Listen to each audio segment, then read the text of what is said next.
hari kwibazwa umuntu washiriye uburozi Evariste Ndayishimiye, haribazwa umuntu wajyanye uburozi akabugaburira Sebarundi.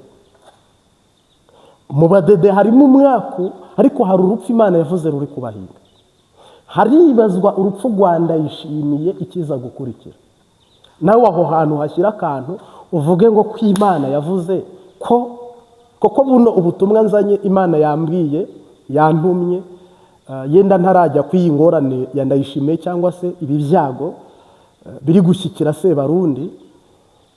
Hari minisitiri wagabishije w'umumama mu Burundi ushinzwe amategeko, nawe nyine ngo aragiramiwe. Rero ntaradondagura byinshi, urupfu rwa Sebarundi n'akamaramaza. Kabiri, ibitaro byo mu Burundi mugwaza abaperezida ariko mukabica, mufite ingene mubica. Nta bitaro bikomeye mu Burundi abayobozi bagwariramo baca bajya hanze, baca bagira ubwoba. Mpamenya ko hari umuntu wampaye ifoto ampana agasanamu ko Sebarundi ubuzima bwe butifashe neza, butifashe neza. Uyu munsi wa none rero, kandi biravugwa ko barabona ko afite kuzitoza, ntabwo bashaka ko ahagera. Kandi nawe yari yagabishije ati ntabwo bazatuma mpagera. Murimo murambaza ibyo kwitoza, nzi ko nzaba nahageze. Ndayishimiye afite ikibazo mu rugo iwe gikomeye abantu batazi. Angelique Ndayishimiye ibintu ubu niwe ubifite mu minwe, niwe ugaba, niwe perezida, ariko utaratowe n'abenegihugu witoye. Navuga ngo mu Burundi isaha ku isaha mu mpande enye z'u Burundi hashobora kwibonekeza ikintu nakwita inkuru mbi. Kubera ko nuza kwitegereza ku masanamu hiriwe ubwoba mu gihugu cy'u Burundi. Haba nta mwene gihugu udafite ubwoba, umurundi wese ari kujugumira. Kandi umubajije ati ubwoba ufise n'ubwiki, ntabwo atahura. Kandi ahantu hose henda gusohora urupfu rubi, igihugu gitekegwa n'icoba, abantu baba mu bwoba budafite ubusobanuro. None rero perezida w'u Burundi amagara ye ntiyifashe neza. Perezida w'u Burundi abo bakorana ntibamwemera. Igihangange mu Burundi n'ibihangange bigeramiye perezida. Sebarundi yatanze byose, yabahaye ibirombe ngo mucukure amabuye uko mugomba, ariko mumureke abe perezida. Abaha izanduku ya leta mukoramo uko mugomba, abaha ibibanza, n'ejo yongeye ndi kuriyo. Hama kubera iki none Sebarundi ubuzima bwe nanone bwisutse mu yabira, bugeze mu kaga n'akangaratete? Bivuze iki? Bisobanuye iki? Ntabwo icyo waha cyose Yuda ngo ubuhanuzi budasohora ntacyo uzabona. Bisiguye iki? Bisiguye ngo ubu buvugishwa Imana yantumye. Mubwitege kubera ko umukama yambariye neza, arambwira ngo erega ibintu hajya byatungana. Mu kanya nk'isasi numvise ijwi n'ijambo ngo mu kanya nk'isasi uraza kumva itangazo kabisa. Rero navuga ngo inzego z'u Burundi, ubuyobozi bw'u Burundi, Uburundi bwamaze guparika muri muvezari kumvo ya politike bitifashe neza. Nagira ngo menyeshe abarundi kandi mbabarire ko ikanani ujya ya arashitse, hama nushika mu Bugaragwa nawe ashitseyo. Bamwe barerekeza ikanani, abandi berekeze mu Bugaragwa. Bamwe bahuye n'uruva gutasha, abandi bahuye n'umugisha. Hano rero mu gihugu mbwiye umuntu wese wumva, uraba kandi ubona. Icyo nzi cyo ni mushaka musenge. Ibyo muvuga ngo twaravangiwe ni mushaka musenge mutisengesheje, amazi yarenze inkombe. gusohora ni ibyari byahanuwe. Buno navuga ngo ubuzima noneho bwa Evariste Ndayishimiye nge sinejejwe nuko buri habi cyangwa se bugeramiwe. Sebarundi ibi yari yabibwiwe. Ndayishimiye ibi ngibi yari yabibwiwe cyane rwose. Ibiganza bigomba kumugeraho bibi yari yabibwiwe. Ndayishimiwe yahawe imburi ukwezi kumwe, 2, 3, umwaka urahera ubundi uratangura. None mwiyumvira ko Imana yakorera iki umuntu utumva? Sebarundi rero ngira ngo buno noneho navuga ngo nawe ageza ahantu bimwe yajyaga avuga ngo arageramiwe, baramuhiga ngo ntazaba akiriho. Bitunguranye Sebarundi ari mu buzima bubi. Sebarundi navuga ngo ari mu marira, ari mu kaga, ari mu gahinda. Kandi nk'umuntu ufite ijambo rito mu rugo iwiwe, ngira ngo ndayubaha, ubu ni usigaranye ibintu mu minwe cyangwa se mu biganza byiwe.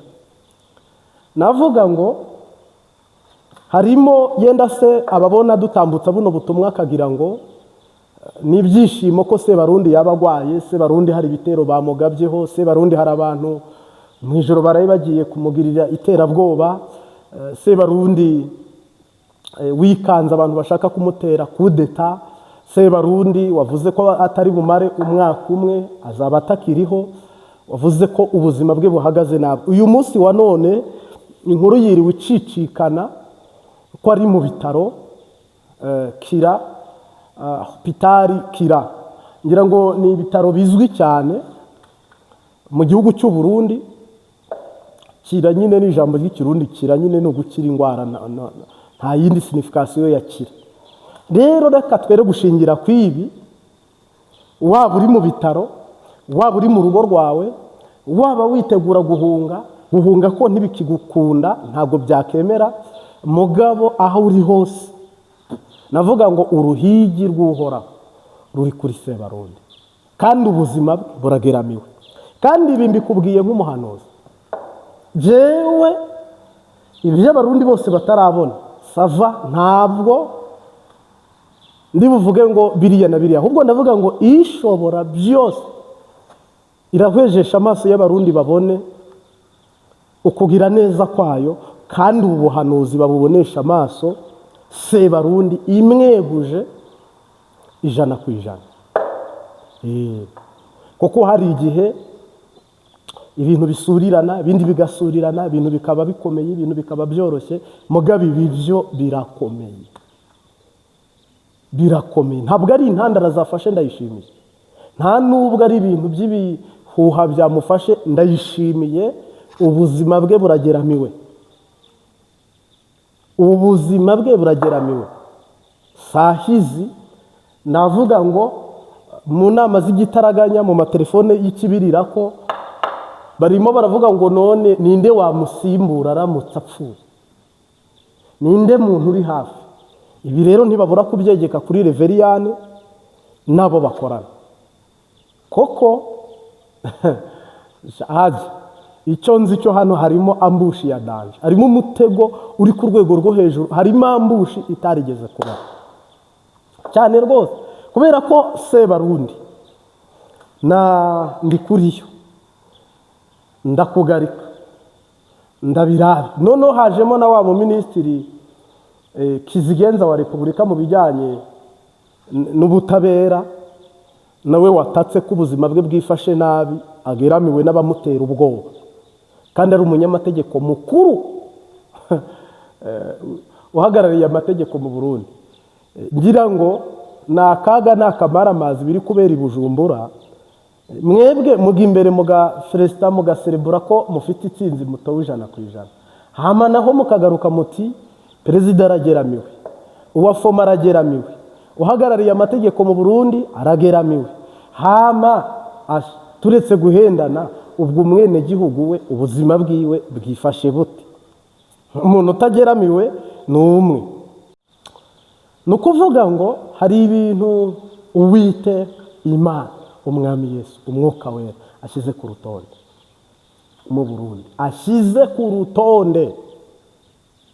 Aka kajagari, ubu busuma, ubu bwambuzi, aya mabandi, ubu bujiji, ubu burofa, ibi bintu by'amakomedi, ibi bintu bya ninde?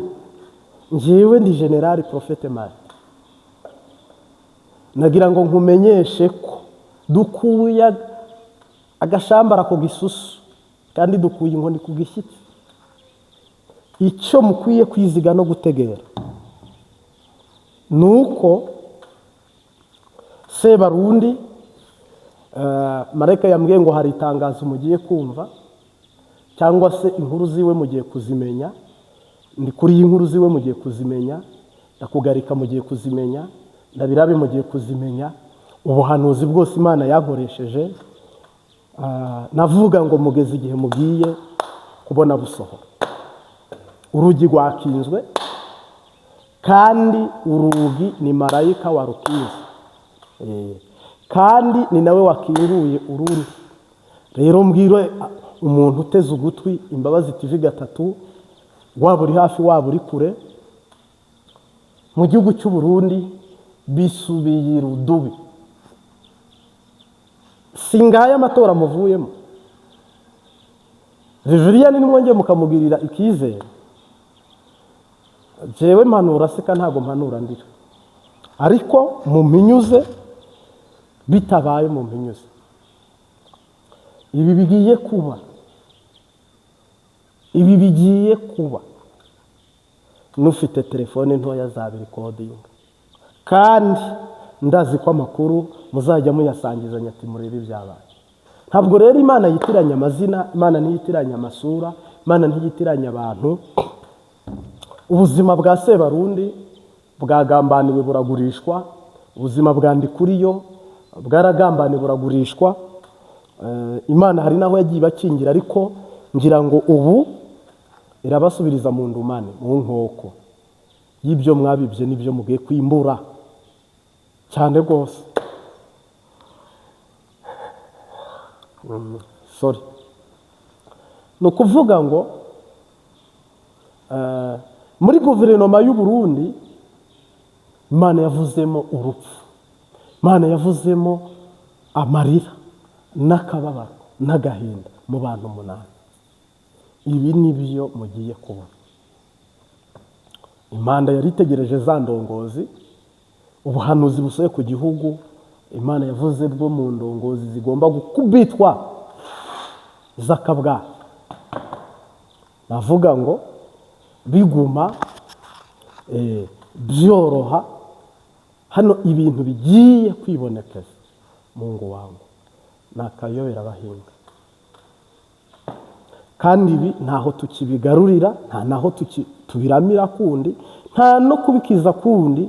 Byamaze kugwa iwandabaga ahantu habi cyane, kandi ibi byose bikuruwe na CNDD-FDD cyane rwose. Nka generali rero, mbaye generali muzabimenyera muri ibi ndi kubabwira. Cyabaye ndi generali, mu minsi mike muzajya mumbwira ngo koko Imana niyo yaguhaye kwitwa generali. Yego cyane rwose. Bundi inzira zirafunze z'abatangiza imishinga, ama business, abahunguka. Mugabo nakantu gato nk'isasi marayika agiye kwikemurira, ibintu bigahita bifata umurongo mwiza, uhamye, utunganye, ugororotse. Ngewe mbarira abantu ngo ubuvugishwa Imana yantumye yampaye mu bwitegure burashitse burasohoye. Ntabwo mvuga ngo yaribeshye, ngo naribeshye, Imana yisubiyeho ngo byari oya. Imana mbwiye ngo mbabwire ngo ubuvugishwa yacishijemo burashitse. Urambura umutima n'ibiganza wakira ubuvugishwa bwo kugukiza no kugukingira. Hama abandi nabo banakamandatanyije imitima yabo, ubwo nyine ibibi bibasohoyeho rwose, kandi ibyo bigiye gushorerana mubirabisha. umuntu witwa Reveriyani ni kuri yo niwe utageramiwe, ariko abandi bose barageramiwe. Bisiguye binasobanuye ko ndi kuri yo general ari buri inyuma y'ibi bintu, kuko no ku rugamba ngo yari umuhanga cyane, yari umuhinga, ntabwo ibintu yabyoroshyaga. Hano rero hari filime mugiye kuraba y'Imana muri ibi by'abadede, hari ibintu bigiye kuba mu badede mwe mukajya muvuga ngo kweri Imana ni impano. Hari ibintu mugiye kwihweza mukajya muvuga ngo nderekwa, ndi kurota, ndi mwitiro, aha ndabona, aha ndakomeye. Asha nta kigeragezo kitagira iherezo, nimutegere akanya nk'isase. Ibintu bigiye guhinduka akanya nk'isase, biraba bimaze guhinduka, kubera ko Uburundi sinababwiye ko byatanguye. Harimo abantu bategereje ngo ubuhanuzi ndi guhanura ngo buzaza ryari na ryari. Oyaye, ubuhanuzi ndi guhanura ntabwo ndi mu bimenyetso, ahubwo ndi mu bikorwa. Ndi kuri ye kimara kuvuga ngo ndi umukuru w'umugambi, Sebarundi akimara kuvuga ngo turabandanyije kandi turagumije ko harya Imana nayo yarasidutse mu bintu byayo, irahaguruka cyane. Hagurutsa abakerubi, hagurutsa abaserafi, hagurutsa ingabo z'ijuru, televasiyo y'ijuru.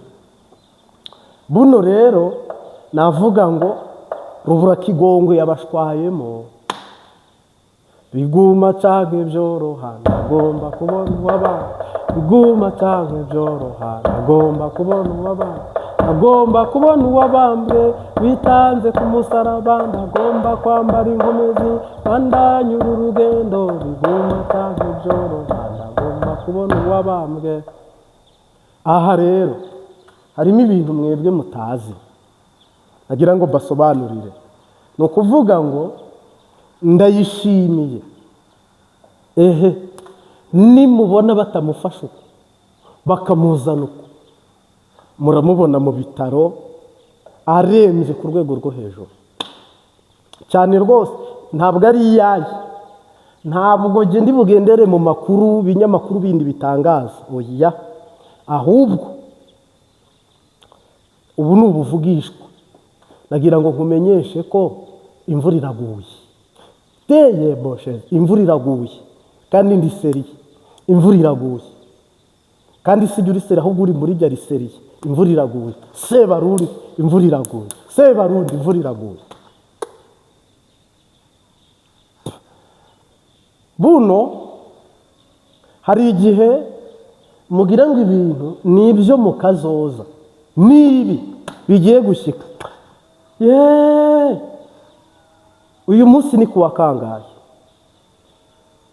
Ni jeudi, ejo ni vendredi, dimanche, vendredi, samedi, dimanche, hendi sinzi umunsi nisa, ariko icyenda kuba kigiye kuba. Ntabwo nzi umuntu Imana igiye gukoresha, sinzi ikipe igiye gukina aka kabumbu, sinzi n'isaha biri buta. Mugabo icyo nzi cyo, Mugabe bigiye kuba, bigiye kuba. Harimo abantu bavuga ngo ubwo bizaba byari, ndakubariye bigiye kuba. Yesu we, abari kure, abari hafi, ababyumva, abatabyumva, ibyo birabashya. Njyewe iri ni nk'itangazo ndi kubwira abantu ngo ibindwi ibituzuye zibebye, icyo nzi cyo akari inyuma karahinda. Singaha hondi Sebarundi yirukanwe, bamweguje, yatanze imihoho, ibyuko ari mu bitaro. Rero aba yatabayo biramushya. Mugabo ikintu nababarira cyo nuko Sebarundi na Reveriyane nta ndongozi irimo muri abo yo gutwara Uburundi. Ikiringo cyabo cyaheze. Harimo Towa,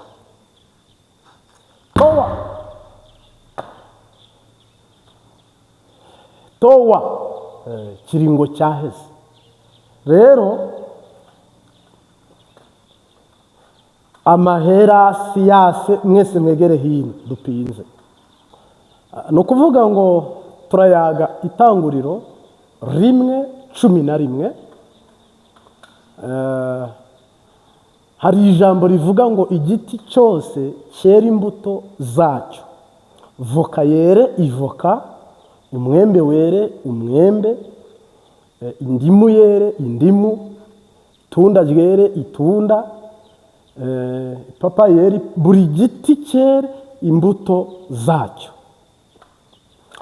Noneho mu isezerano rishya Pawulo aravuga ngo umuntu wese agume uko yahamagawe, kandi agume mu muhamagaro uko yahamagawe. Uyu munsi wa none sinzi ko umuntu, nimba ivuga uko ndabifatanya, hari uburyo bubiri. Hari umuntu uzirikana uko yahamagawe, hari umuntu uzirikana umuhamagaro, hari umuntu uzirikana ubuzima bwe nyine akavuga ngo nahamagawe ndi umuyuda, sabwa kuba umuyuda. Icyo nabatirijwe, icyo nakirijwe, icyo bampamagariye, icyo narobanuriwe, icyo natoranyirijwe, nicyo ngomba kuba cyo, ni nacyo ngomba gusa nacyo. Buno dufite agakiza ko mu minsi y'imperuka, cyangwa imikorere yo mu minsi y'imperuka, cyangwa ubuzima bwo mu minsi y'imperuka hazabaho ibihe birushya, aho usanga abakristo, aho usanga intumwa, aho usanga abigishwa n'abigisha bose bari gukora ibintu umbengo nta verification n'imwe bajya bagira ko ibyo bakora ari byiza cyangwa ari bibi. Kubera ko niba ijambo ry'Imana rivuga ngo igiti cyose cyera imbuto zacyo, umukristo akwiye kwera ubukristo, umupagani akera ubupagani. Igiti cyera imbuto zirimo ngo mimbere utundi tubuto kikera imbuto ziteye uko. Igiti cyera imbuto zirimo urubuto rumwe kikaba ari uko nyine. Mugabo umuntu wese agume uko yahamagawe. Ntimwifate nk'ab'iki gihe, ntimwishushanye n'ab'iki gihe, ubuntu bw'Imana ntimubwanjweho. Mukwiye kuguma mu muhamagaro mwahamagawe, mudatsinzwe n'uburiganya bwa Satani. Kubera iki Imana yateye igiti cy'ivoka ikagiha ubushobozi bwo kudahinduka igiti cy'intusi? Kubera iki Imana itera igiti cy'icyufi? Kubera iki itagiha ubushobozi bw'uko cyahinduka isipure cyangwa isadara? Ni ukuvuga n'umukristo nta bushobozi yari afite bwo guhinduka umupagani, ahubwo umupagani yari afite ubushobozi bwo guhinduka umukristo. Ibyo rwose amen, ibyo ni good. Uyu munsi rero ese bipfira he, bigoranira he? Icyambere narabibabwiye ahashize, ndababwira ngo iyo abantu bafite impamyabumenyi y'ubuvuzi barabyapurika rwose bakavura abantu, mujye mubona abaganga ukuntu bavura. Abafite impamyabumenyi yo muri education mu bijyanye n'uburezi, mujye mubona ukuntu bigisha abantu, kuva kuri kuharura, kwandika, kuvuga, umuntu akagenda akaba professor. Ibyo n'abarimu babikora. Mugabo kubera iki twebwe umuntu arakizwa, akabatizwa, agasengeshwa, akanisengesha, bakamuyobora, akaniyobora, akaba afite indirimbo, akaba afite Bibiliya nka diplome imwemerera ko ari umukristo, ariko ntabwo wamushyira ku isoko ry'umurimo hano hanze ngo mumubwire muti ngaho genda wapurika ibyo wize, winjire mu gikorwa cy'impamyabumenyi ufite yitwa ubukristo, hama tuze kubona inyungu nk'iyo Daniel yabonye ageze i Babuloni mu bukristo bwawe, tubone inyungu nk'iya Esteri, tubone inyungu nk'iya Yosefu kwa Potifari, tubone inyungu ako nabari. Nta nyungu iboneka n'imwe. Bipfira he? Bigenda bite? Niki cyabaye? Niki gihari? Buno tugeze igihe rero abakristo ibintu byacanganye, uweraga avoka arera ibiharage, uweraga ibiharage arera ingano, uweraga ibitoki arera ibijumba. Ufite ukitegereza ukavuga ngo none ijuru ryarahindutse, turimo turajya mu ijuru, turimo turajya hehe? ururimi rw'ubukristo rurahengamye, amaso y'ubukristo arahengamye, akanwa k'ubukristo karahengamye, amaboko y'ubukristo arahengamye, gukizwa biraciriritse. doke umukristo ntabwo ari mu nzira n'ukuri n'ubugingo, ntabwo akiri igiti cyatewe, kuko Imana yaguteye nk'umukristo kandi gutera yiziga kuri bwere ibyamwa byiza biryoshye bisosa. uyu munsi wa none umuntu niyitegereza, umuntu niyihweza, aharamaramara. Sasa harimo bavuga ngo byahozeho, ngo n'ubu biracyariho. Ntabwo byahozeho. Ibi bihe turimo si ibyo gukinishwa, kuko ari igihe cy'intwara n'intwari zinaniwe, bananimuwe n'urukundo tabari itorero. Tugeze mu bihe bimwe Pawulo yavuze, ibi bihe turimo si ibyo gukinishwa, kuko ari igihe cy'intwara n'intwari zinaniwe, bananimuwe n'urukundo tabari itorero. Tugeze mu bihe bimwe Pawulo yavuze. Kubera iki umukristo, idatite y'ubukristo itorero riyiguha, Mwuka Wera akayiguha, mugabo wagera kuri bariyeri isikana ikitegereza neza ko uwo muntu ari umukristo, bagasanga nturiwe? Kubera iki nta bushobozi abakristo bafite bwo guhangana ngo batsinde umubiri bageze ikirenge mu cya Kristo, batsinde shetani? Vraiment bipfira he? Biterwa n'iki? Subiye inyuma, nuko tutagumye uko twahamagawe. Ntabwo twagumye mu muhamagaro, twahinduye umuhamagaro. Uragera mu bantu ngo kamemo na wewe, ngo of course, ngo jusque decentralisation, ngo ofete, ngo urumva, ngo urabona, ngo ahari, ngo nyene. Donc bakagira ibintu byishimikizo, impamvu, isiguro, isobanuro. Niba hari ikintu Adamu yazize na Eva, ni ukwisigura. Ntabwo abakristo rero uyu munsi utiyiriza ubusa afite impamvu, udasenga afite impamvu, udakorera Imana afite impamvu, udatura afite impamvu, utura afite impamvu. Je navuga rero impamvu ku murimo ntago zemewe, ariko abakozi ku murimo Imana irabemera. Uyu munsi wa none nasaba wowe wakijijwe, nukuri zirikana icyo wahamagariwe. Niba uhageze ukavuga ngo nditabye, nakiriye Yesu nk'umwami n'umukiza, mumenyesha icyo mpamagariwe, ukamenya icyo bakurobanuriye, bagutumye mu mahanga yose, kandi bakohereje mu masega, mu mabingira ajyana. Genda nk'intama, wigenda nk'impene, wigenda nk'inka, wigenda nk'ingurube, genda nk'intama. Aho rero uraza gusanga, niwitegereza neza, abakristo n'ishengero byavuye mu rutonde byahamagara. Muze murebe ko Pentekote yatanguye ko ari ko ikimeze. Reba ko umuntu yatangiye akizwa ko ari ko akimeze. Nari umusore none imvi zibaye uruyenzi. Sindabona umukiranutsi atabwa cyangwa areko. Impamvu ki rero Imana idahinduka, Bibiliya ntihinduke, twebwe tugahinduka? Impamvu ki ijambo ritahindutse, Imana idusaba kugenda kuriya, mugabo twebwe tugahinduka tukagenda kuriya nyene? Hajya rero nukuri twinjiye ahantu habi cyane.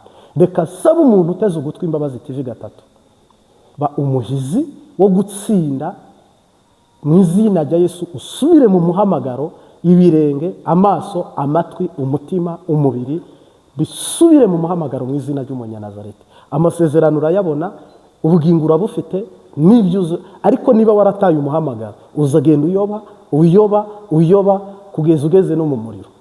Rero mbaragije Imana Data n'Umwami Yesu n'Umwuka Wera, mugire ikirenge mu cya Kristo, musubire mu muhamagaro, niwo mugambi niyo ntego.